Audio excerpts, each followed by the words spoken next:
Hello, welcome back to the channel. Today we're diving straight into an efficient way to track software development tasks using Monday.com. Our first step is to create a new project board. Here's why. A project board forms the foundation of your tracking system. It's where we'll log and monitor our tasks. So let's start by clicking on the New button and selecting Board.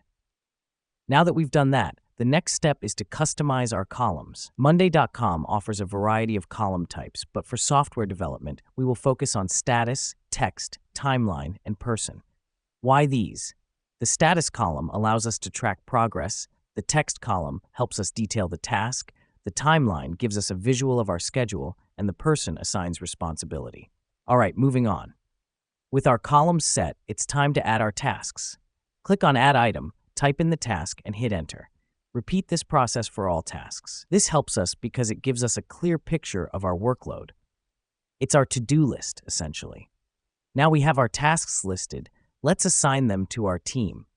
Click on the person column next to each task and select the responsible team member. The reason we do this is to ensure accountability and transparency within the team. Everyone knows who's working on what. Next up, update your timeline.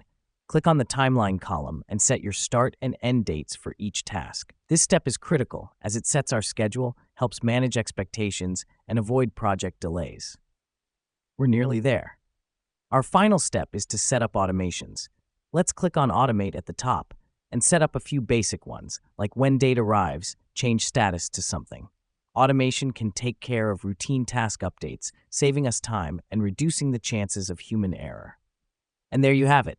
By following these steps, you'll have a streamlined system for tracking your software development tasks on Monday.com. Remember, consistency is key to keeping your project on track. Thanks for tuning in, and see you in the next one.